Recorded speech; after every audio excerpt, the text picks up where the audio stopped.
And while we have attendees coming in, I just wanted to address a couple of things regarding CTLE credits and professional development in general.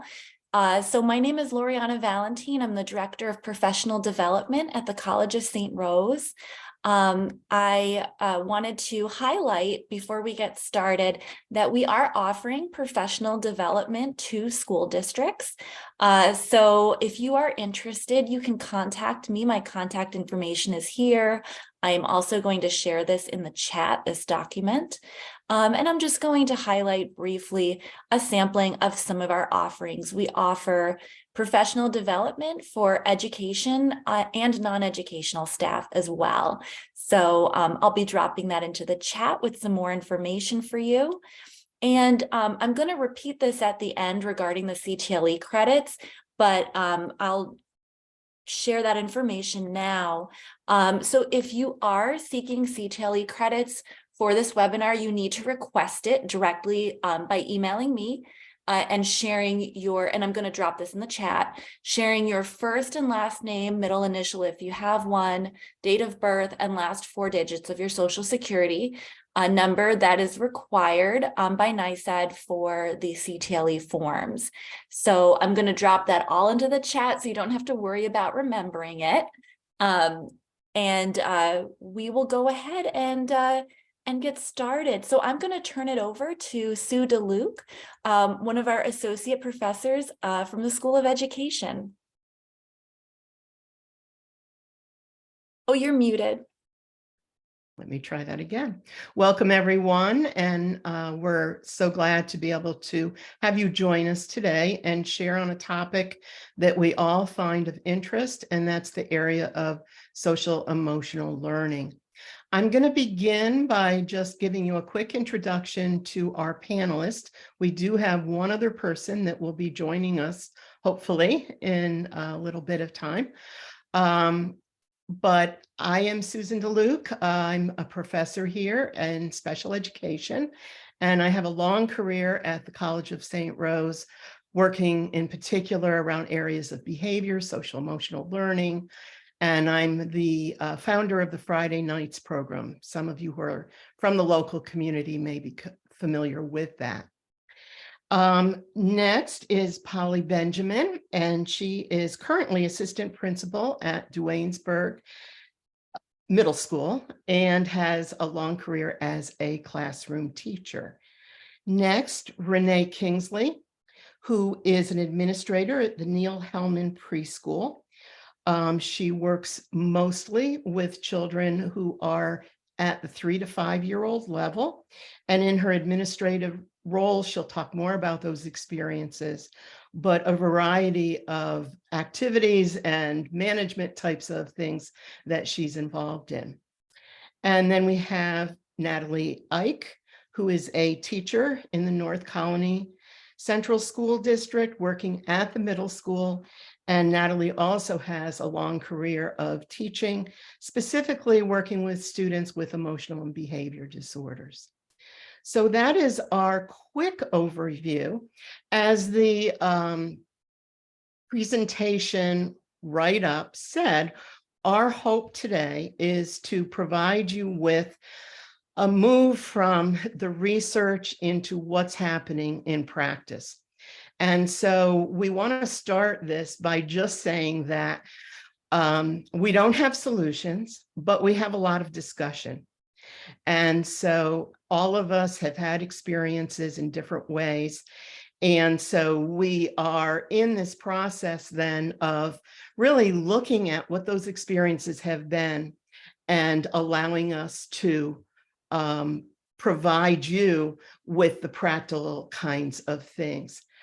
Loriana, I wonder if Olaya is having trouble getting in. I saw her hand was raised.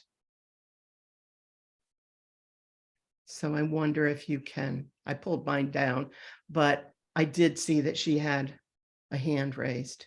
I will look into it. Okay. She looks like she's in with the participants, so we want to make sure all of our panelists arrive. So I'm going to open with there she is, yay. So let me introduce her before I move on.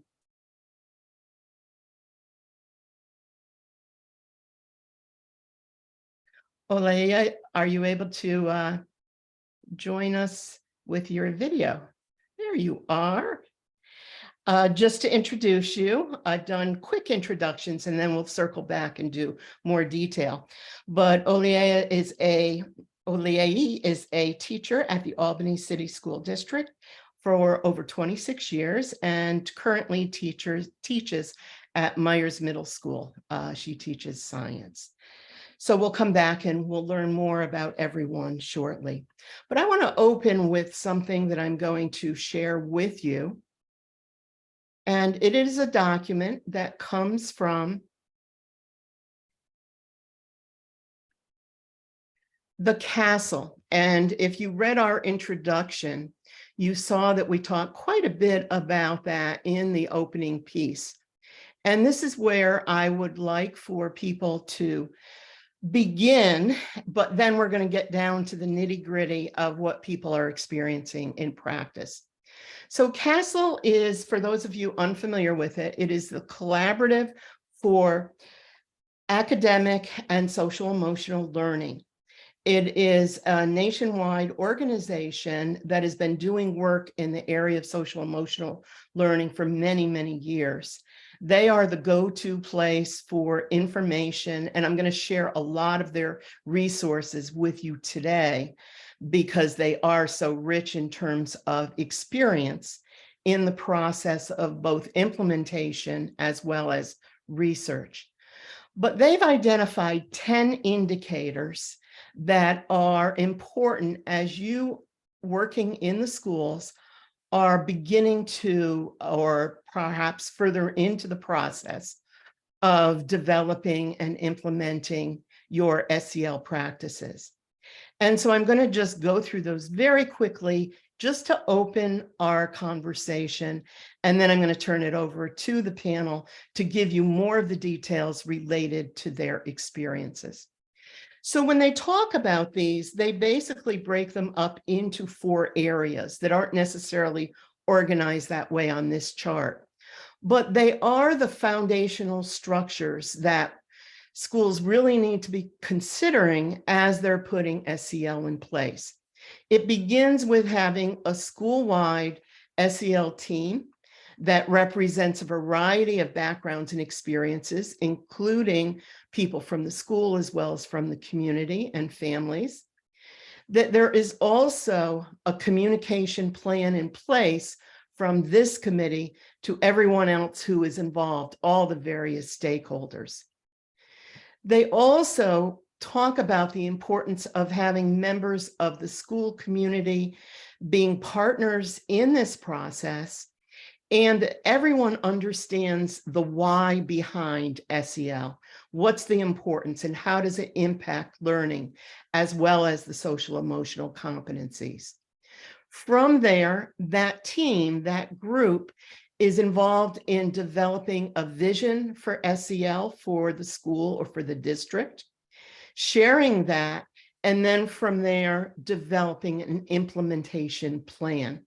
And all of this is really the foundational work that needs to happen as you begin your process of professional learning and setting up the learning opportunities for both the adults who are going to be implementing SEL, as well as for the students. From there, you move into more of the student-based, school-based process. And so often this includes some sort of evidence-based program and practices and bringing those into the district, making sure that those practices are integrated beyond just the formal lesson level, but integrated beyond into the everyday teaching process, that the youngsters in the school have voice and that they're engaged, and that you have, as I call these your base, really, that you need to have already worked on creating your school-wide classroom learning experiences and opportunities that are culturally responsive, and focused on relationship building. You want to make sure that you are addressing your staff, your SEL adults who will be implementing the program. You want to make sure, again, I call this kind of an infrastructure, that you have discipline policies and practice in place that are instructive, restorative, developmentally appropriate, and equitably enforced. Another infrastructure piece is having a continuum of integrated supports. Looking at that, and I'll talk more about this later, but a multi-tiered system of support is often what districts look to as they begin that process. Bringing families into it, bringing your community into it, and then last, and something that I believe is very important, is the need for continuous data collection, feedback, and to make sure that if you are using a program, that you're doing it with fidelity. You are implementing that program as the research behind it has found it effective. And so I know that in the end, we're going to come back and address many of these. And I plan to share some of the links for you. And later we'll also post the resources for you. But I'm going to stop there. And I would like to begin with our panel member. Olia, are you ready? Yes. So my name is Olaya Curtis. I have been in the Albany City School District for 26 years. I've only taught 5th and 6th grade. I worked at the Albany School of Humanities, and now I'm currently at Myers Middle School. I was the mindfulness coordinator at the Albany School of Humanities for about 5 years. And then we transitioned over. All 6th grades were taken out of the elementary buildings and put into middle school buildings. So I have seen a lot of different changes and looked at SEL from a lot of different lenses, not just as a teacher, but as a parent, as a participant in an elementary school building, as well as a middle school building. Do you want to talk to us a little bit about more of your specific experiences with social emotional learning? Okay. A lot of my experiences started when we visited a school in Connecticut and just kind of got some ideas about how they were using SEL in their school. A lot of mindfulness practice was going on. A lot of student-led mindfulness and student-led SEL that was going on, which was very interesting to see. And we were all excited and wanted to bring it back to our school, and we did. But it is a long process, and it takes a lot of work and a lot of dedication, a lot of buy-in from staff to make it work. And really, you have to be kind of embrace it as a school community. So as the mindfulness coordinator, I tried to extend myself to, I taught 6th grade, but I tried to extend myself to kindergarten and 1st grade and practice different SEL programs with them. At one point, I was just traveling to different classes with students and teachers to kind of do some work on community building and self-esteem building and self-awareness, because we were seeing that a lot of our students were struggling with just themselves and then trying to extend themselves to a school community and extend themselves to their work. It was becoming overwhelming. So that's where we started with it. I now am in a middle school building, and we have transitioned into a different type of SEL program. We use Ruler, but a lot of teachers are encouraged to do what works for their groups, and every group is different. I have, 8 different classes that I teach, and every classroom dynamic is different, and every classroom dynamic needs different things. And I think as an educator, that's the first thing you have to figure out are what are the needs of your students and your population. Some of my classes, they don't need an intense kind of SEL tone in the room, and other classes really do and are struggling with that. So you kind of give and take, and sometimes your SEL and your delivery on social emotional issues in class is done differently for everybody. So that's just a little bit of background. Could you talk a little bit about Ruler? One of the things that I wanted to mention to everyone as we open is we're going to talk about different programs. Mhm. And our intent is not to necessarily endorse or be critical of Right. any of those programs, but rather just share what people's experiences have been. Mhm. So for Ruler, we do, my favorite part of Ruler is the mood check-in, and students do that every single day. Every classroom has a poster that has the mood meter, and you kind of get a read of how your students are feeling. And it's not really for you. I do keep all of the data because you had mentioned data collection, and I have this big file that I keep everyone's mood meters, and they have progressed and gotten better. Because at first it was, I'm good, I'm fine, I'm mad. But now I told them, let's use some complete sentences, some complete thoughts, talk about your feelings a little bit. And now I have kids that weren't even doing a mood meter come in and they're just writing. And sometimes I ask them, why are you furiously writing? They're like, oh, I'm doing my mood meter. Keep going, you're doing a great job. So mood meters, and they have meta moments where kind of breathing exercises that Ruler wants you to incorporate. The meta moments we have done as a class. Some people get kind of silly with it, so I've kind of transitioned it into a personal thing. So it's always on our agenda. If you need, make sure you do your mood meter. If you need a meta moment, take a meta moment, just some deep breathing just to relax yourself. A lot of the other things in Ruler are encouraging teachers, again, to read the room and read their students, and then take the tools that Ruler has and apply them how they fit and where is necessary. Everyone doesn't need the intense SEL program that Ruler will provide. The one thing that we are working towards, though, is that a lot of the training, and I mentioned this before, there were a lot of videos incorporated, very positive videos, and a lot of school examples.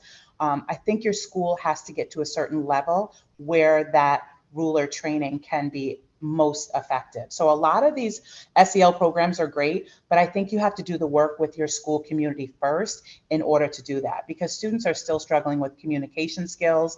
And, there's some students who just struggle with being told no, or that's not appropriate right now. And some kids, their reactions, and, those are things that you have to work on and kind of build that community, and then incorporate your SEL program or like your Ruler program into your classroom how you see fit.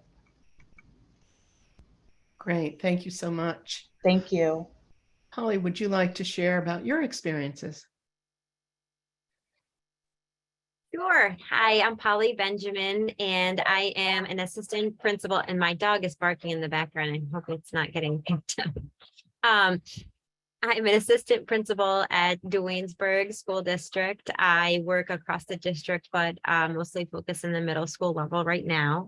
However, I've worked in Duanesburg for quite some time, and I was an elementary school reading teacher prior to making the shift to administration. And my experience has largely been with implementing the PBIS framework to address social emotional learning needs of students at the elementary level. And then since I transitioned to middle school, I've used it there as well.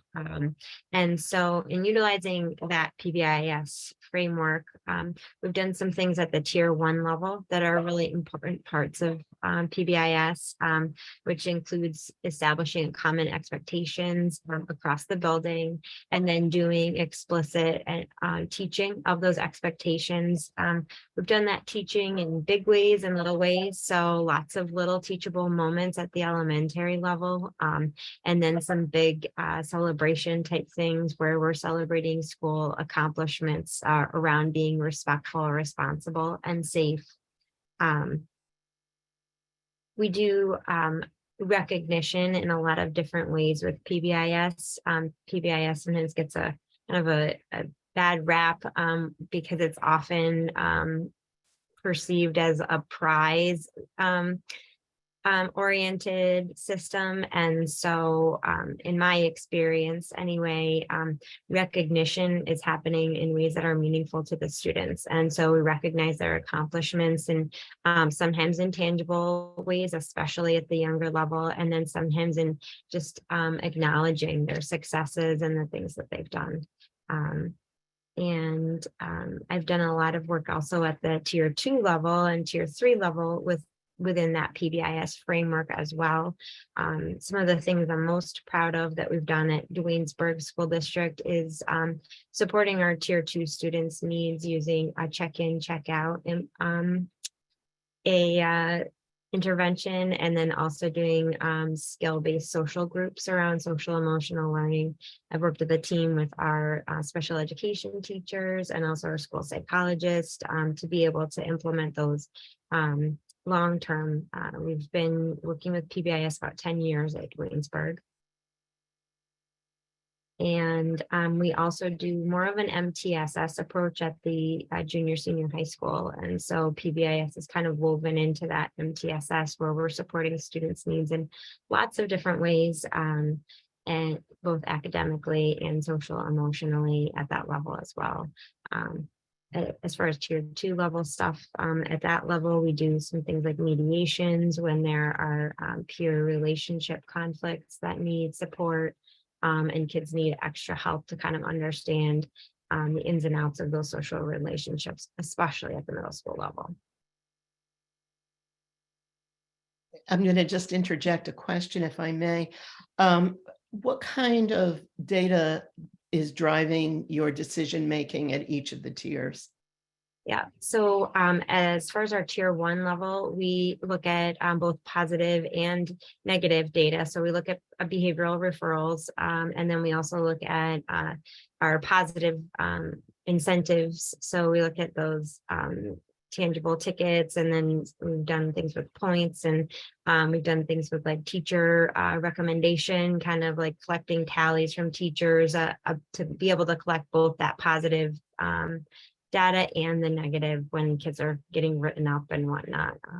And then at the tier 2 level, we look a little bit more closely at the negative. So we look for a reduction in negative referrals, but built in with some of the things like check-in, check-out as a data collection feature, because we are looking at like students achieving daily goals and weekly goals and things like that. And so that kind of generates a great piece of data that both the staff and the students are reflecting on.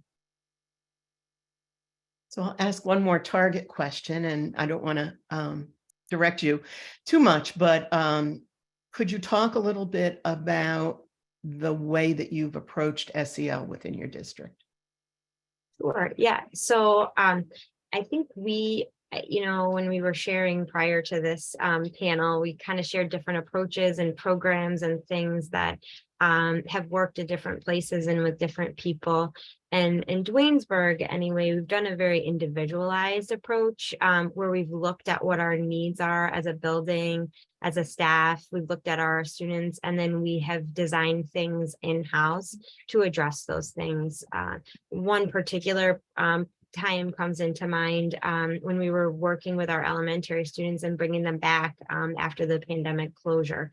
And so we did some work as a team to plan the tier 1 kinds of lessons and activities that we would need to do with our students to help them understand some of the big stuff that was going on in the world, but then also kind of that new normal, as much as we all hate that term now, that was going to be in the classroom, and the what and the why and the how of all of the things about living in the classroom. And so we designed what we knew was going to be the right fit for our students. And then we had our teachers teaching those things. And then we do that also at the middle school level too. We do student surveys and staff surveys, and then work with a team with our school psychologists and some of our counselors to design activities and things that are going to really meet targeted needs.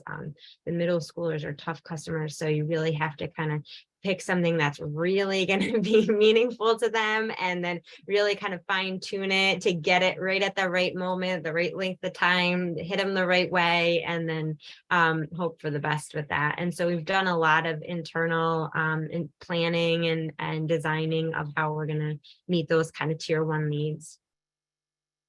What's the size of your middle school? Oh boy. I think we have 600 students. So it's primarily kind of a rural suburban. Yes. Yep. combination. Duanesburg is a small rural community school. Yep. In Schenectady County, right out on the the rural end. Right. All right. Renee, are you ready? Hi, I'm Renee Kingsley. I am the Site Director for Neil Hammond Preschool. It is a 4410 preschool, so it is a preschool that serves both typically developing children and special needs children. We have some level of children with special needs in each one of our classrooms. One of our classrooms is a self-contained classroom, and it's a behavioral classroom. It is a classroom where children who have been unsuccessful in other special education programs, they come to us for that intensive social emotional. Most of those kiddos they're bright, they are they score at or above their peers. As far as academics are concerned, they just, that social emotional piece is just way behind. They go from 0 to 1,000 in 2 seconds. So we are a Northern Rivers program, and all of our classrooms really focus on children who have the social emotional needs. I've been in the preschool world for over 20 years. I took on an early intervention classroom over 20 years ago and have never looked back. I love this group. They are fun, they are funny. And again, they grow so fast and they change so fast. And, we really do build the basis of social emotional learning. That is the focus of preschool. That is the focus of their class. All of those skills, everything I learned in kindergarten. Well, now it's preschool. It is what they need to know. They learn how to share, all of those things is what we focus on. As once we get those in place, the ABCs and 1, 2, 3s come after that. But that is the focus. We use, I came to Northern Rivers about 7 years ago. We used the creative curriculum. At the time I came on board, we were implementing the pyramid model. We were part of the first cohort in New York State to start to implement that, which was a really good process of having a lot of supports from the state, and the trainings, and kind of the implementation was very well guided. And then a couple of years ago, I really felt like we needed, I've always been one for intentionality with my teachers, because you're in a classroom, any kind of classroom, but when you've got 18 little 3 to 5 year olds, and intentionality is everything. So we added the second step to our curriculum as well, to just add that extra intentionality of making sure we're hitting on all of the areas that we need to. For those who don't have a preschool background, could you explain pyramid? Pyramid is very much along the line. Sometimes it's described as that PBIS for the preschool. So it is the levels, the tiers. You're building positive relationships, and then you're building the appropriate, the best classroom environments. And at each tier, as you put those things into place, at each tier, you should see fewer and fewer behaviors. And then you get to the top, and those are the children who have those more intensive needs that require more intensive strategies. So what have been some of the specific challenges as well as successes that you've experienced? Again, I think we all have post-pandemic on our minds as we're talking about this topic. The pyramid, like I said, the rollout was great. There was a lot of support. As I said, we were the first cohorts. We were a little bit of being. I was the guinea pig, the group that got it rolling. But it was pretty well planned out. We had a lot of support from the cohort, and had an internal coach. One of the issues, was getting, as in always, it's getting buy-in, getting the staff buy-in. And then, we did pretty well with that. We did some nice rollout stuff. We did some activities, some big party type things to kind of get everybody on board. And we were, kind of rolling along. The next challenge was really that training. It does require, at least in the beginning, I think as we're rolling into it, kind of rolling it out a second time after the pandemic, The training seems to be a little easier that first time. You have the 4 modules, there are multiple days, it's a lot of training. And to get all of the staff trained, because you can only send a couple at a time, by the time you would get about half of them trained, there'd be turnover and you were just right back to where you were. So it was just that really to kind of get the training, finding coaching. Again, at the time, there wasn't a lot of, they were training the coaches. So I would send my people out to be trained, and then other programs would take them, or they would, they move on, or something would happen. So it was really, I think, a huge challenge was to keep people up and trained and on board with the whole implementation. Great. Natalie, would you like to join in? I sure would. Everything's making my head race of what I'm going to add here. My name is Natalie Ike. I am currently a middle school teacher at Shaker Middle School in North Colony. I've been here for 6 years. Prior to that, I have had experience teaching in urban Massachusetts, suburban Rochester, and rural Albany. I was in Ravenna, Queen and Selkirk for a few years when we first moved here. So I have been in lots of different districts and lots of different schools, all middle school. And I've always taught a self-contained room with students with social and emotional needs. As I traveled around and moved, there always seemed to be a need for a self-contained special education teacher, and continues to grow that need.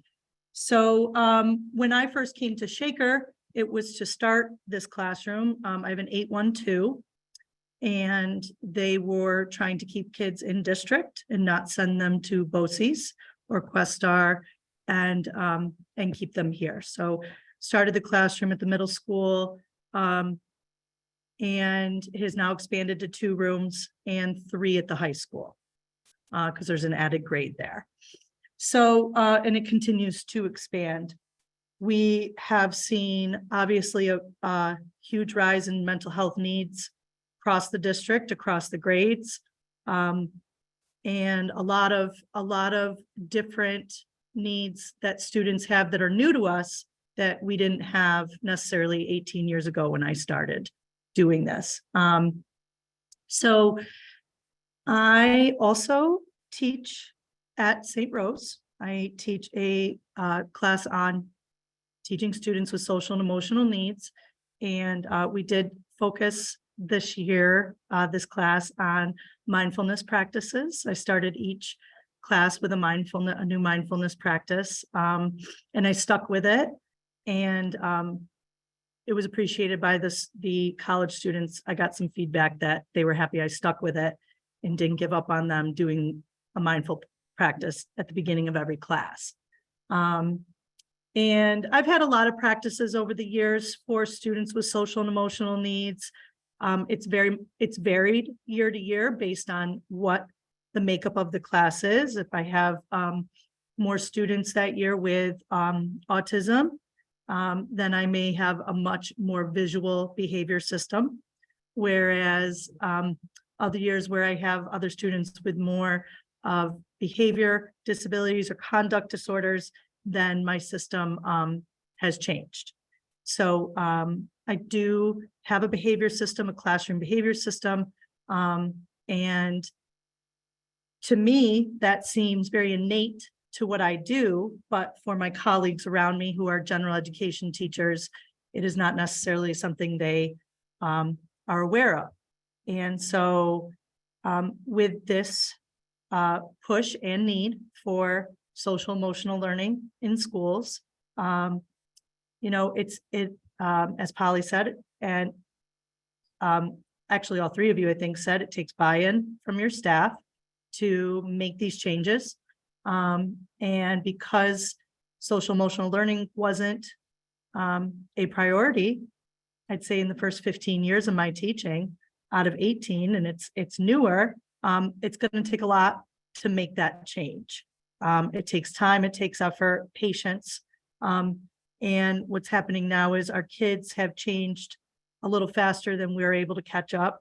And it's been a pretty difficult time trying to implement and be systematic with these changes that are being kind of thrown at us. I wrote a few notes while everyone was talking. I'll just read that some of the current struggles that I see with middle school students into high school are with relationships. I see a lot of self-esteem has gone down, less use of coping skills, less stamina for school, less focus in school, not understanding boundaries. I see increased hyperactivity. I see an increased need for sensory. We got a lot of kids grabbing book bags and touching each other in the hallways. And they are just overall a little bit more impulsive than they have ever been. So in order to address these changes, social emotional learning has been proven to work with students that are demonstrating this. I just think it's going to take some time and effort from the whole system to see what your particular school district may need, district-wide, building-wide, classroom-wide, and be responsive to that and have a toolbox for it. So that's maybe what we're hoping to accomplish today, is give you some tools and what people are doing, to address this. I know that's an awkward pause, but I kind of ran out. I didn't know if you wanted to ask a question, so. I wanted to, without putting you on the spot too much, talk about some of the challenges within your district. So I think Shaker is obviously it's a very good district. I'm planning on staying here and working here, and I love it here. And I see lots of wonderful things happening for the years that I have been here. Lots of learning going on. But I think that Shaker really, I was looking at your 10 indicators that you started out with, and I think that we met some of those with success, and then we met some of those without success. And there were some barriers that, were put up by staff. There were some barriers that were put up by the system itself. So Shaker did training at the beginning of this school year for BAR. And that was the system that they chose to use. We have very informed, she's now our assistant superintendent, but she very, very informed. She came on board with Shaker a couple of years ago to look at the needs across the district for mental health and social emotional learning. And they decided to try the BAR system this year with our students. And they were met with a lot of hesitation from the staff as to what this may look like. I actually think the middle school staff was probably the most on board, because we're just a crazy bunch and we're like, okay, let's try it. And so we, I think people gave it a good shot, really tried. I think the biggest barrier this year has been, there's been so many other needs of students that even with,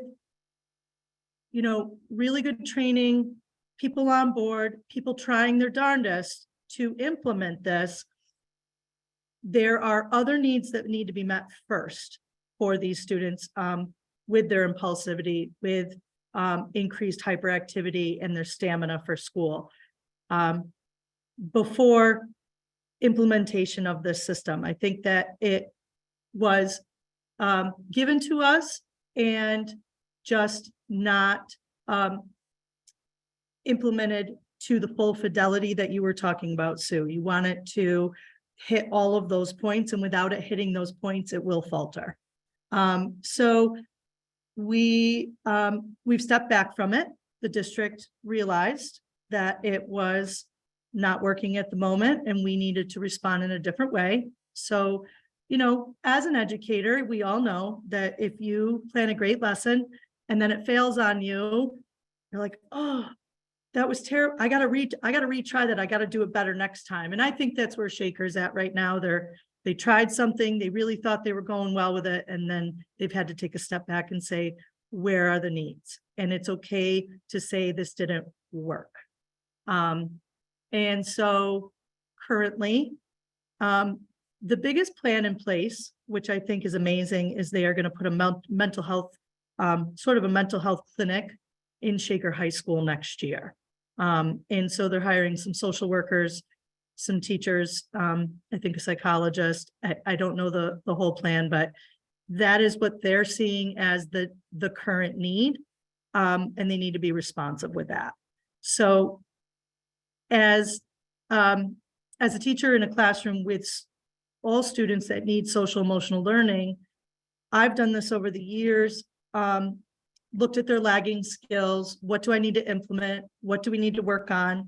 And I've tried to help some of my colleagues with that this year, with saying, okay, what do you see in class? That may be this, ABC behavior charting, basically, and met with some success just in my small hallway here at school.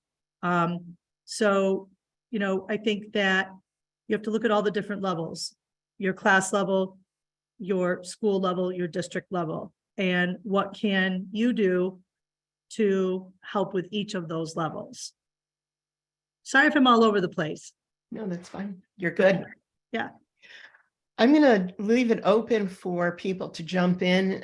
You've probably had thoughts since we started talking that you might want to share. And also, just so the participants know, you are muted, but you have the ability to ask questions, and we will be reviewing those questions. So if something is coming up, you want to know more either from a particular person or just want us to open up to anyone willing to respond. So please feel free to add your questions, and we'll be going back and looking at those and reviewing those. Anybody want to jump in, or I can ask a question?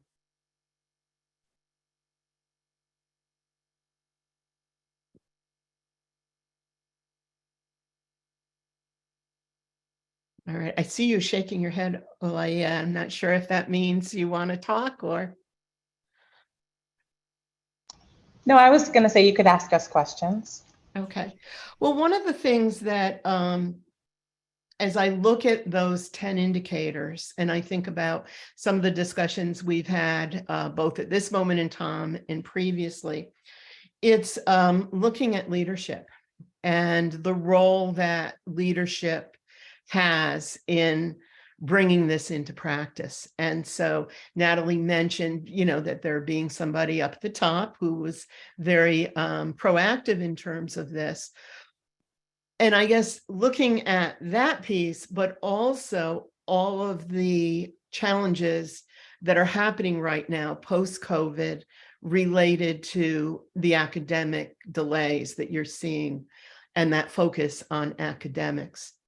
So I guess I'm giving you two topics to potentially jump in and talk about, but let me just start with the leadership role along with the current challenges.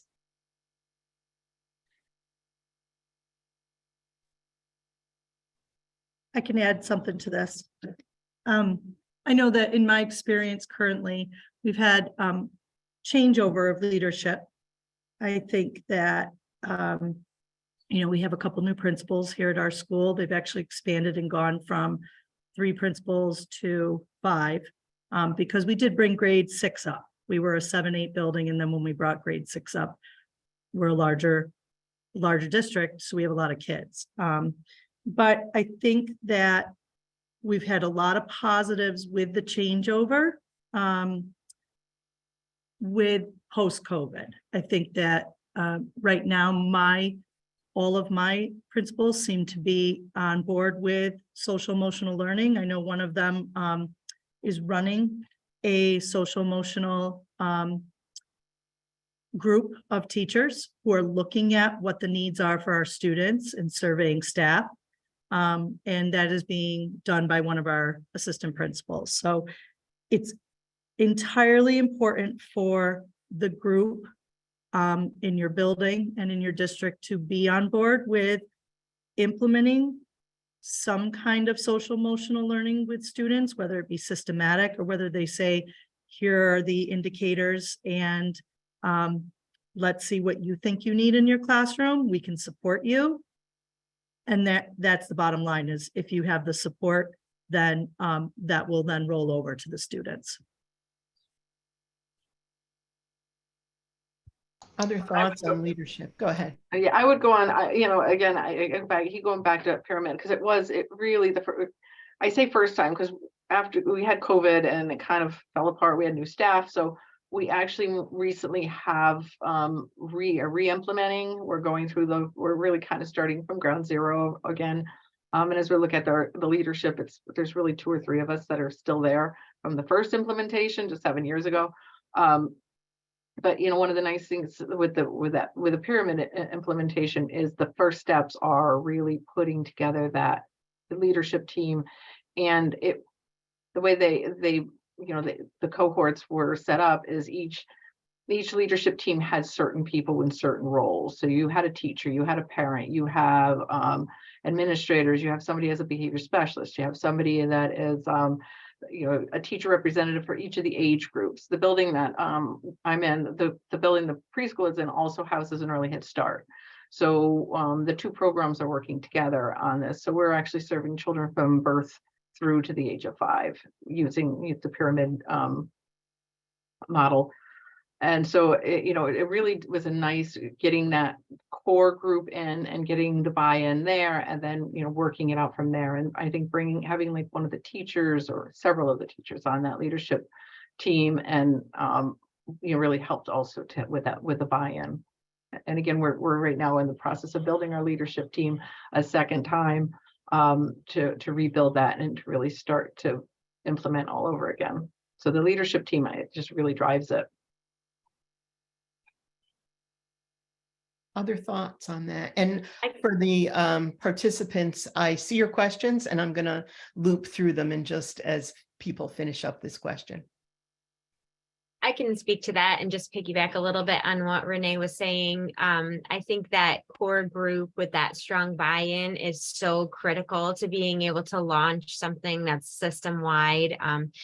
I've had the great fortune of working with a couple of colleagues pretty much continuously through with the PBIS initiative at Duanesburg, and also our building principals are very much involved, very much boots on the ground in working with those things. So they really are a part of like all of the facets of the school. It's really not treated as like this is the separate time, this is the SEL time, and then this is like regular school. It's really integrated into the school, and I think that's comes from having strong leadership that's actively involved in it and having that core group with buy-in, because it just kind of keeps renewing as new people join.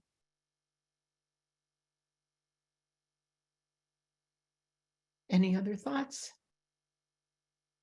So one of the questions that is pending right now is someone asked about what's happening at your high schools and if people had feedback in terms of what's going on there.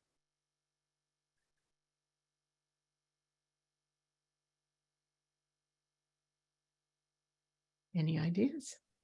I can speak to that. So I said that Shaker is going to be implementing a mental health clinic. It's not going to serve special education students. It's going to serve the general education population of students. We have so many kids not attending class, sitting in the hallway, crying in social workers' offices, and just not coping with being back in school and expectations on them. So I think that's where Shaker is at as far as being responsive with it. We did try to do BAR with the Shaker High School teachers and it did not go well.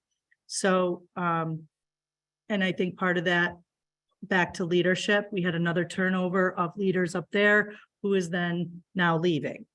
So I do see an increased number of leaders turnover right now due to what is happening in schools. So it is critical. It is a huge part of the team. It's the foundation of the team. And if the leader's not implementing it and is falling apart, then why would we? It's kind of like the classroom. If the teacher's not going to teach it, why would I do that? You know?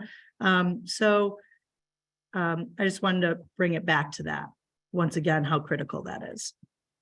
I did interview the high school teacher in your district, a high school teacher in your district, to get that perspective, because I wanted to make sure that we did represent that high school aspect. And at least within that context, I think my impression from talking to this person is that there wasn't the infrastructure, those kinds of things that I mentioned earlier in relation to a clear system of discipline. What I'm hearing often is where there is, not that PBIS is the answer, but where there is a system of discipline in place, there's a system of supports in place. And as I'm looking at the material that's out there and the CASEL guidance, it seems as if if you do not have those things, you really have no foundation to fit in SEL, that SEL is not going to be the savior, that it really is much more of one component that fits into, especially the multi-tiered systems of support. And if you don't have that in place, then you're trying to build without the foundation that you might need.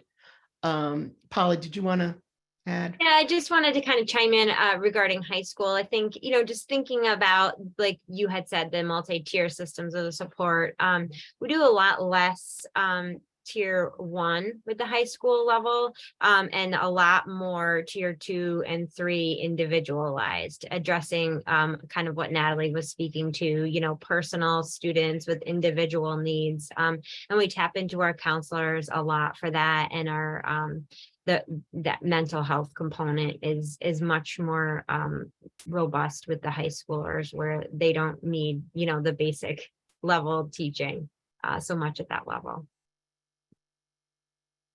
I think the other thing that I'm seeing is the importance of building community and the importance of culturally responsive practices as you're addressing that community and building that community.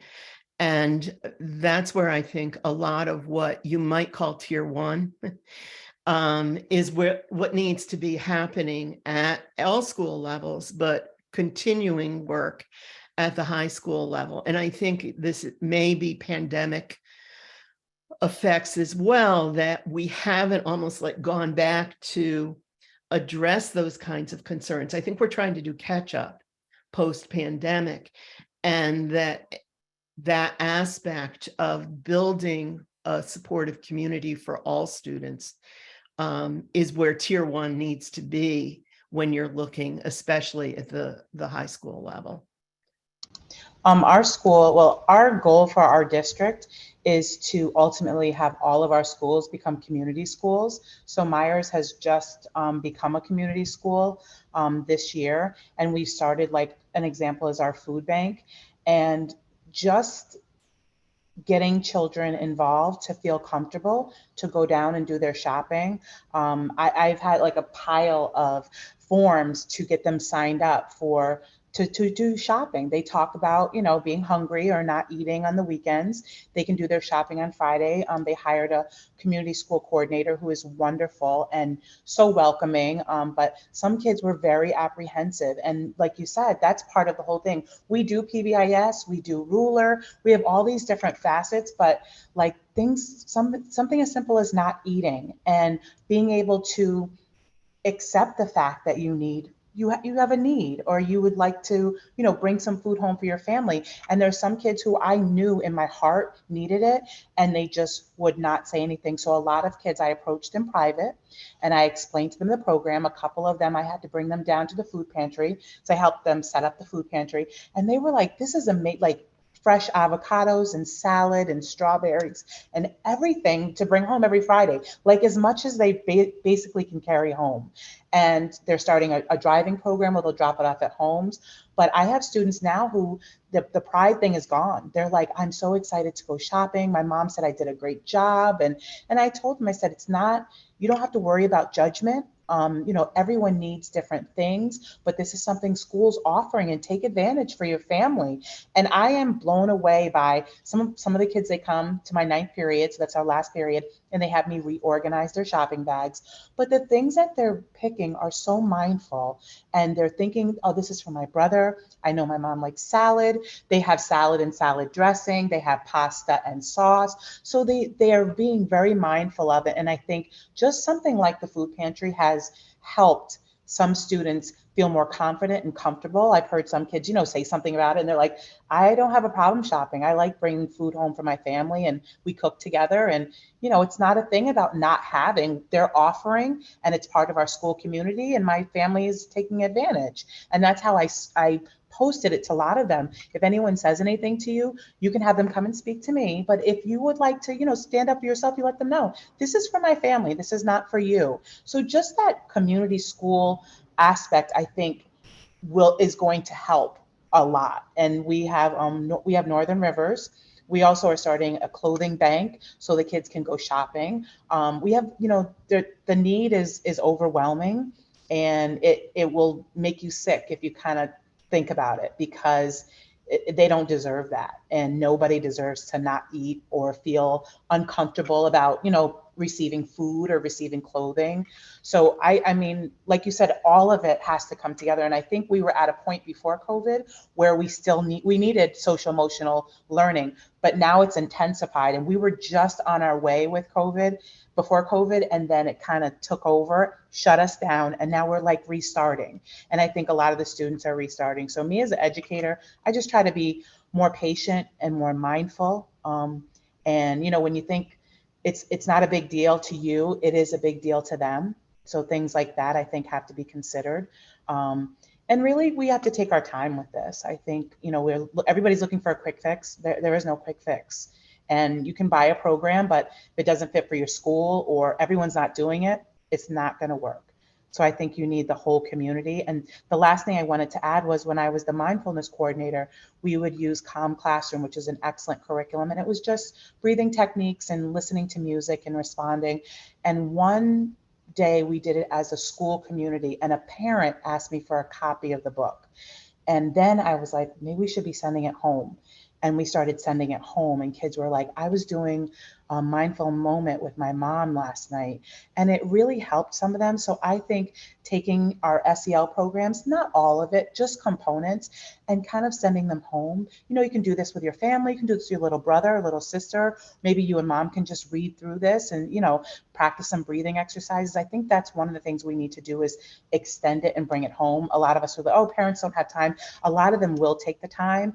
If it will avoid getting phone calls about behavior and different issues that they can, we can remedy that way, and just kind of like filter it slowly into the homes, because that mindfulness did filter through our families really, really well in elementary, and they loved it. And the kids were very responsive to it, to the point where when we were shut down, I wasn't doing it because I was the mindfulness coordinator doing over the loudspeaker. I had to start recording it and playing it so we could play it every single day. I recorded it once on a Monday. They played it every single day, and I would do a new one every Monday, because my principal was like, parents keep emailing about mindful moment. And I didn't think anyone even liked it, but they did. And I don't even think it's about liking it. They needed it, and they saw that it wasn't there anymore. So their kids were probably asking for it. You brought up the next question was about parent and extending to community involvement, and what an amazing example you've shared with us.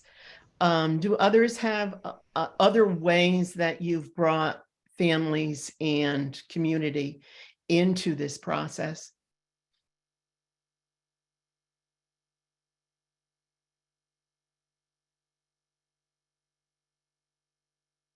I know at the preschool level, I was just gonna say, that at the preschool level, they are under the age of 5, so the families are very involved. A lot of them are in the school, not dropping off.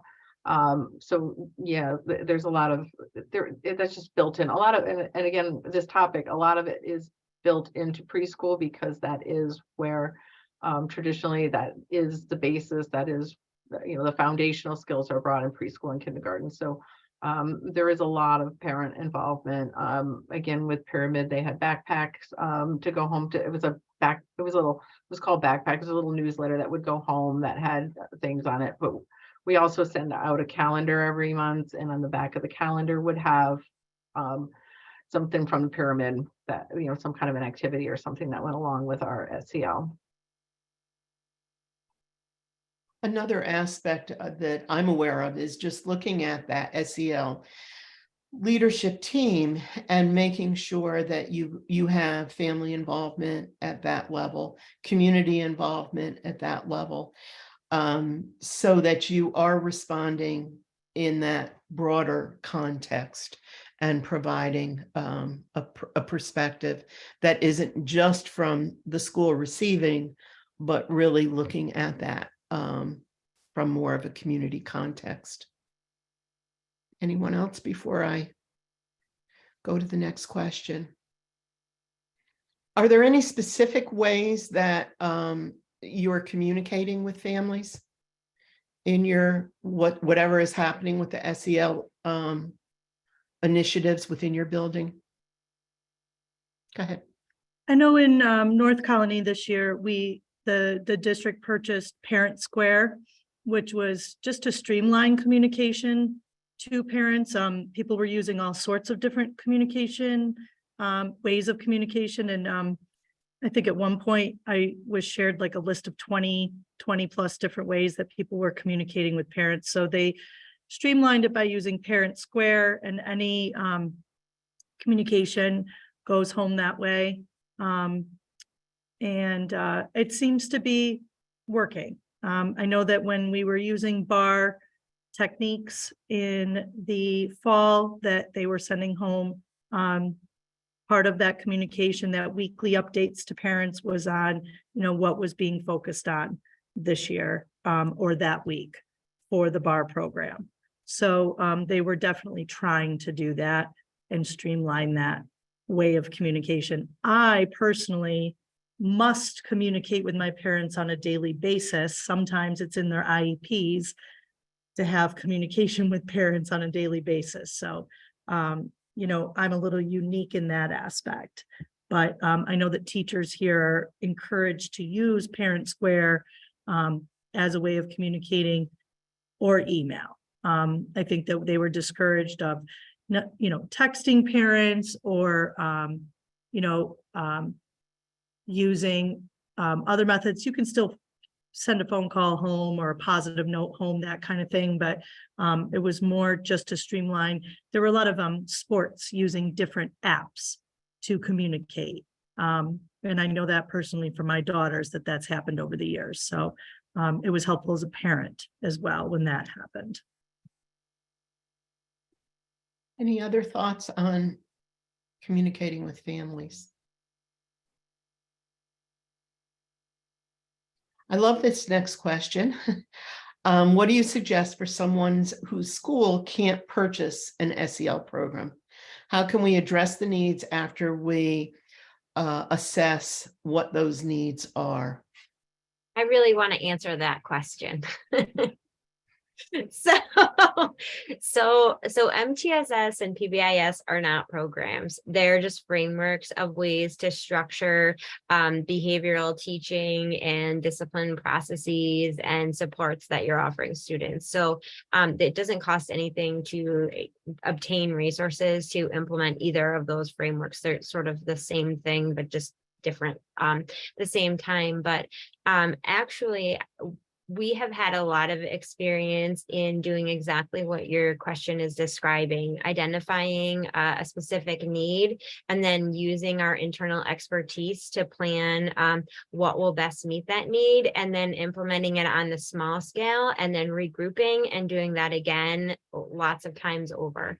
For example, our middle schoolers midway through the year, our teachers and our students recognized that our students were having difficulty getting themselves under control when they got worked up. So like a self-regulation kind of thing, where they just were reporting they didn't have any strategies. They didn't know what to do when they were upset or agitated. And so we worked with our school psychologists and a couple of our counselors and some of our teachers who have just kind of an expertise in that area.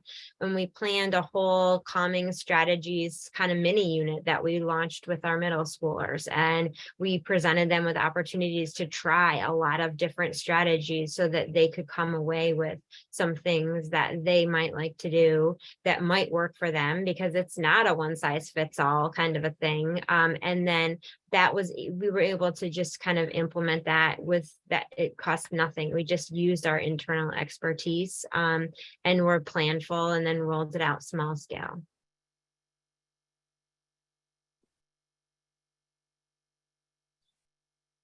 Can I add something? Please do. So I would say, I would piggyback on what Polly said, use your school psychologist, use your social workers.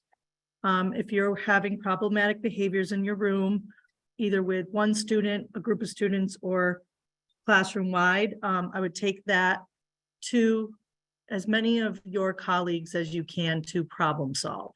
You know, older, younger, somebody's had experience with that special education teacher.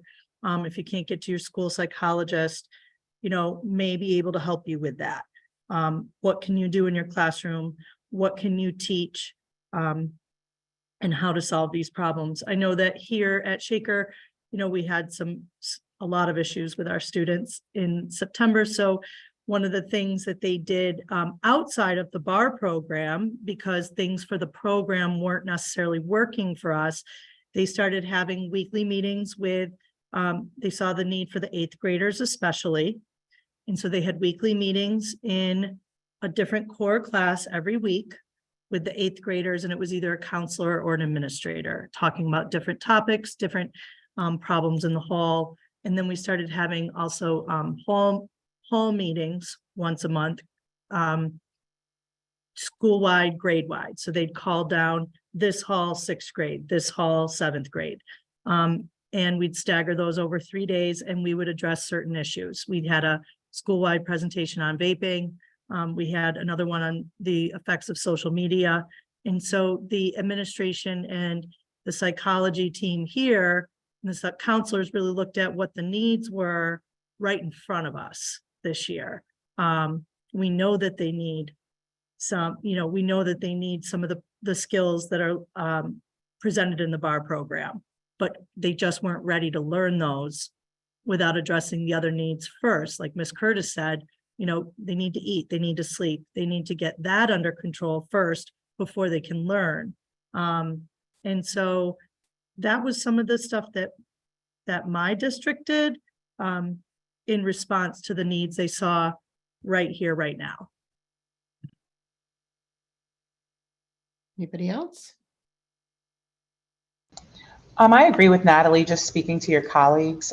We've had professional development where it's almost like a brain dump, and you just teachers sharing different practices that they do in their classroom. And like when Natalie was talking, I was sitting here writing down like hall meetings and parent square and different things, but just listening to colleagues, like we work with very brilliant people that have awesome ideas. Sometimes I go in people's rooms and I'm like, that is so cool. Like something so simple that they do. When I was in elementary, we would visit each other's classrooms when we were setting up like almost it was called a reflection space. And I really want to make one in my room, but I'm a science teacher, so I have to figure out how to do it in here. But we were setting up little corners in our room because we were trying to reduce the amount of students that were leaving the classroom for different issues, whether it was being upset, getting an argument with someone. Sometimes in reflection space, someone was just sleeping because they needed to rest, but they really didn't need to leave the room. They weren't being a behavior issue. And I think stuff like that, just looking at your colleagues, talking to your colleagues, and there's lots of stuff. I know we talk about the kids always online, but there's some educators that I follow online that I have done things that they've created and that they have shown on little snippets online, and it works in my classroom. So I think just doing your research, being like that forever learner, and not thinking like, sometimes you feel like, oh, I have all the answers. Yeah, we don't. You can get information from every part of life, and talking to people, and also talking to your students to find out what they need, and things that sometimes you have to like stop the lesson and just have a general conversation, like almost like a classroom meeting. Why is everybody upset after gym?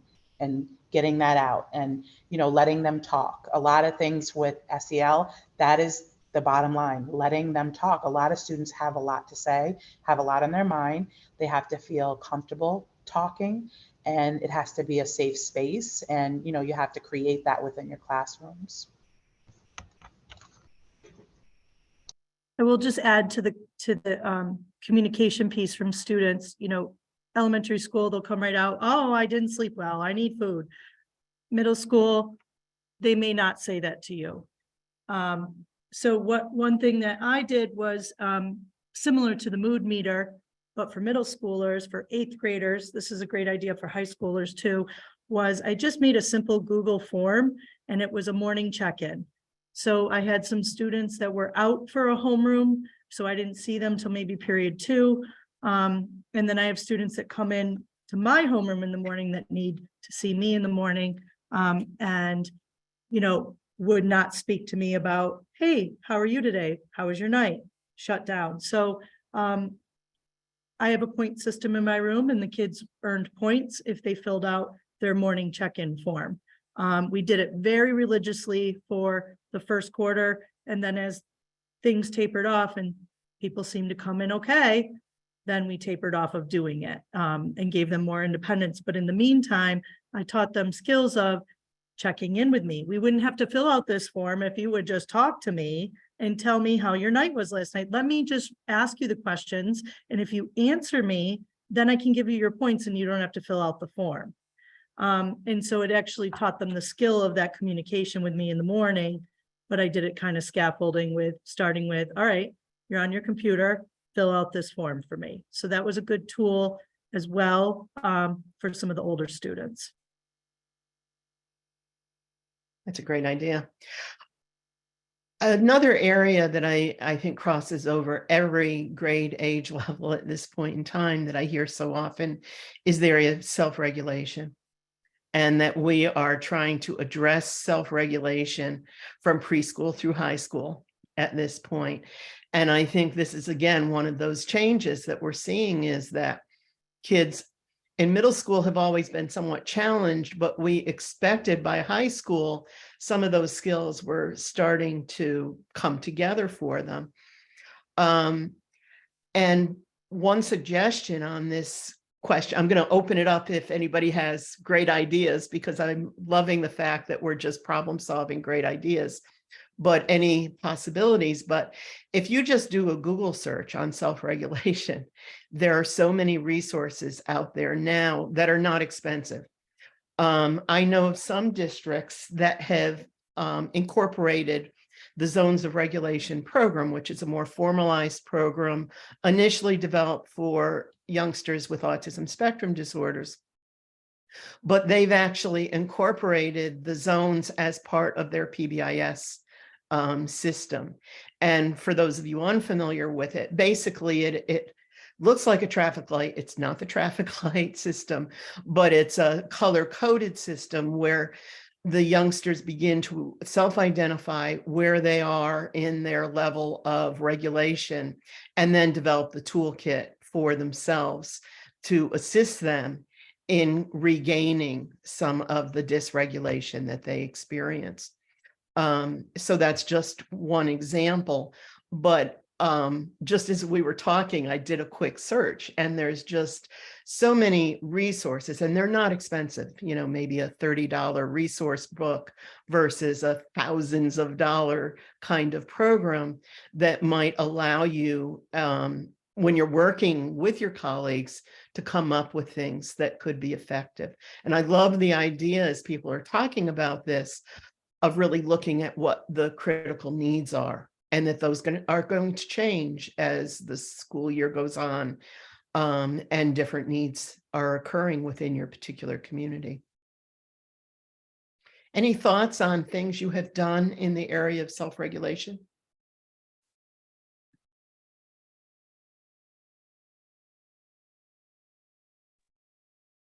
I'll just add, a lot of my students have a hard time with that. And I said earlier, my classroom's unique.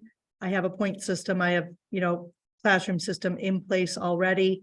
That could be used in a different classroom. That's a little harder at the middle school level, but I know Miss Benjamin said it earlier, they have a check-in, check-out system at the tier 2 level, where I've seen that used before with PBIS. A student carried around a point sheet all day, and the teachers signed it and gave them, a rating for class.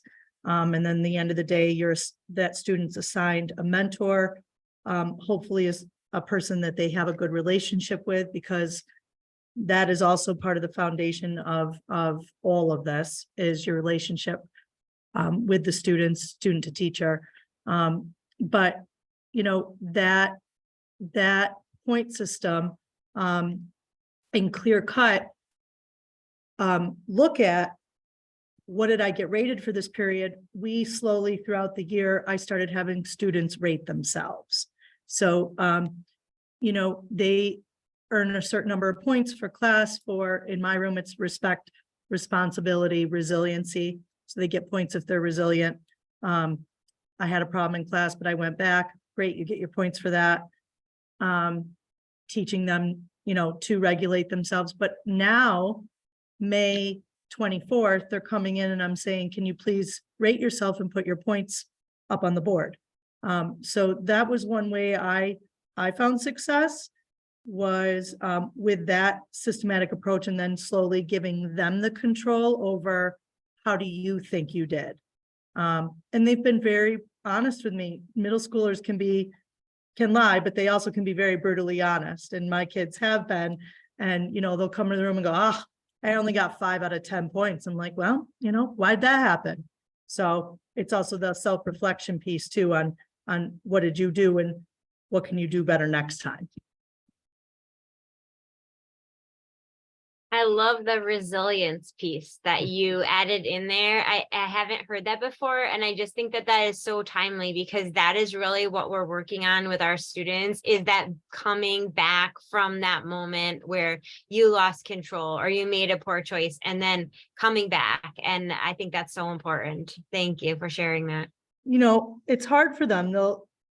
So for example, they're disrespectful to a teacher, walk out, take a minute break, come back into the room. They're getting points for doing that. You're going to miss a point for being disrespectful. That's part of the respect part, but you were responsible. You went back to class and you were resilient. And so we encourage that. And it helps them once they understand what resilience means and what it looks like. I like to role play as well. I'll do it with my teaching assistant. I'll have a behavior and I'll run out of the room, and then I'll come back. And I'm like, that's resilience. So they also need concrete examples at times of what different emotions look like. That can be hard at times. Role playing really does help if you like to get up there on stage and be creative and make them laugh. I totally agree with the role playing. It's so fun. And I haven't done it in middle school yet. I did it a lot in elementary, and I would take on the role of the student, and the student would have to either kind of calm me down or kind of problem solve in front of the class. And some of them would like really struggle. And then as the year went on, I saw a lot of them sounding like me, and they're like, listen, that was inappropriate.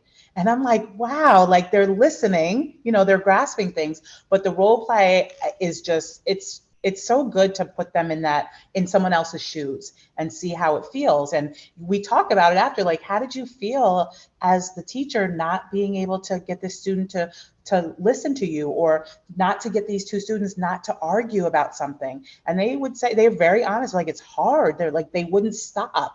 Said, exactly. So we got to think about that when we're in those situations, and when an adult or even a peer is asking us to calm down or asking us to just have a conversation instead of yelling. That really, it brings it full circle for me. And I'm so glad you brought that up, because I have to start that again next year. Even if you do it like once in a while, like as a brain break, like we're going to do a role play. And, a lot of kids love to jump up in front of the room. Some don't, but they're still engaged. I think that talking about role play just really kind of drives home the importance of the actual teaching that you're doing. You do need to do those good teaching strategies that you're using to teach your content, to teach the social emotional content as well. We can't just say, okay, now calm down. Like, we need to teach it. And so I think that really shines a light on role play is one of the great strategies to use.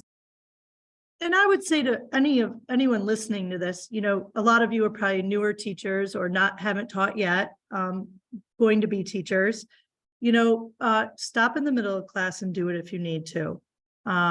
You want to get through a great lesson. You want to get through your content and curriculum. The kids deserve that.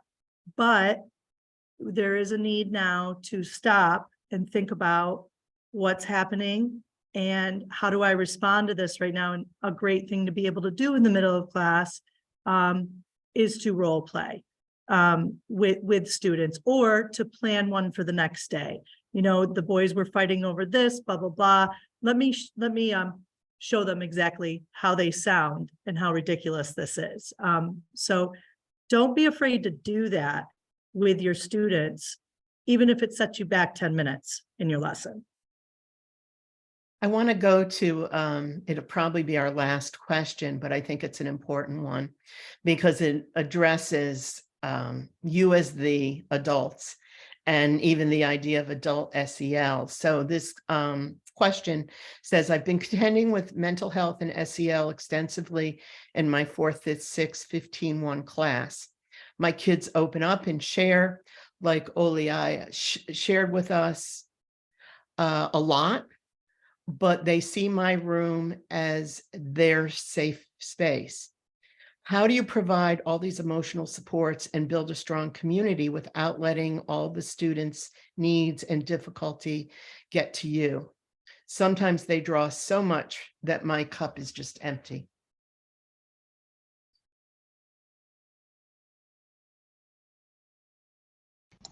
I can relate to that. I have a number of students that I just have built a connection with, and just recently, if they're struggling in, different areas, and, when I have my breaks, I sit at my desk and I'll grade papers or I'll eat my lunch. And I always see, when this meeting started, there was a hand at the door, and I had to put my hand behind the computer and wave, but he wanted to come in, and he was after school.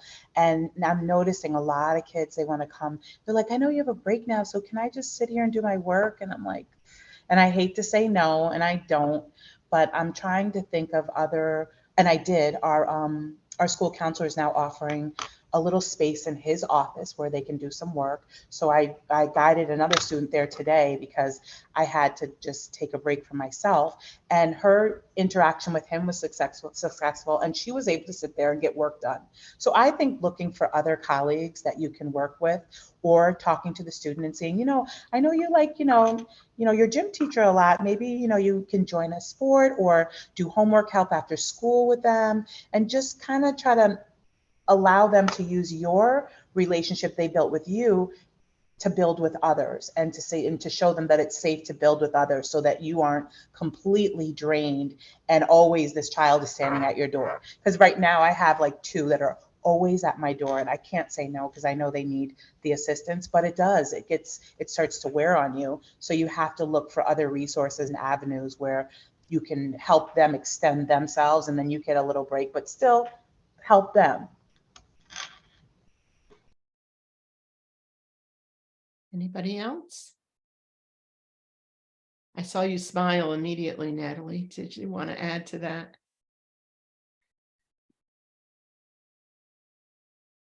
Yeah, 18 years of teaching in a self-contained classroom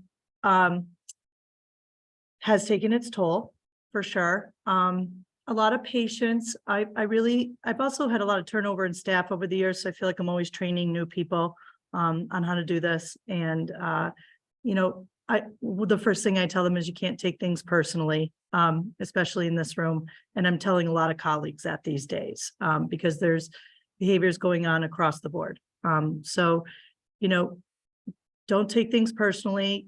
I have a lot that happens here. We have restraints, we have CPS, we have mental health crises, and we're calling for help. I have kids that elope the building and are walking down the road.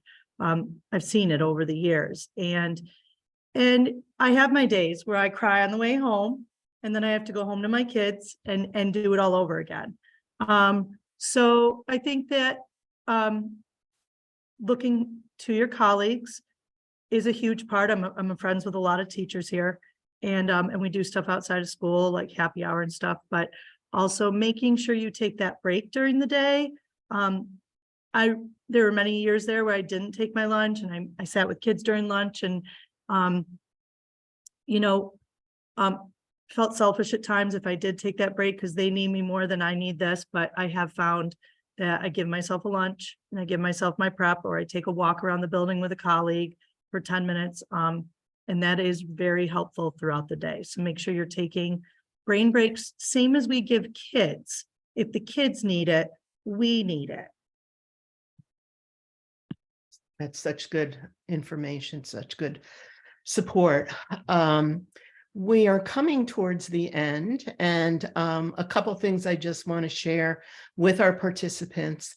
There will be a list of resources that we will post to the website after all of this is over, and certainly talking with you gives me more ideas in terms of resources to include. But some of the links that I started with today, I wanted to wind up and come back to them, but I'm just going to very quickly pull this up there. This is one of the tools. Let me make sure I'm sharing screen. This is one of the tools that's available from CASEL, and it takes these elements that we've been talking about and puts them into a rubric that you can use for evaluation, whether this be at the school level, the district level, even if you're working with a group within your building, and it allows you to evaluate. The first tool I started with was open-ended, but this actually has a rubric attached to it, and it runs through each of the components that we've been talking about. So the whole aspect of building staff competency, building the components that I refer to as having the structures in place for discipline, student support, and all of those elements, as well as looking at the curricular piece. So I will be coming back and providing this list. The other thing that's been requested, and I'll check in with everybody when we wrap up today, whether people would be willing to share their emails. And so we might be able to figure out a way to make that possible, because we've had such wonderful conversation and ideas. And I think part of what I hoped would come out of this would be a support system for everybody who participated within this. As I said at the start, we don't have the answers, but we have a lot of really creative ideas and insight on what this experience is like when you're working in the schools under all the challenges that you're experiencing today. So I want to thank all of you who joined us, as well as this wonderful panel and the insights that you have shared as well. And Loriana is adding some chat notes for people. Do you want to step in and just wrap us up there, Loriana? Sure. Thank you so much, Sue, and thank you to all of our fantastic panelists. I learned so much, and I know our audience did as well. This was a really amazing webinar. So I added some information into the chat. If you're looking for CTLE credits, please email me directly. You need to request those with the information that was shared there. And it'll probably be about a 2-week turnaround time. So just please be prepared for that. And I see we're at 5 o'clock, so I'm going to go ahead and end this call. Thank you so much to everyone for attending. Thank you again to our panelists. And yes, Sue? Last comment, I just want to make sure people come back to the site where you registered, and we will post the resources for you so you can build from. Today was just the beginning, but we want to have those resources available for you going forward. And again, just thanks to this panel. You folks have been wonderful. Thanks, everyone. Thank you. Thank Good you. night.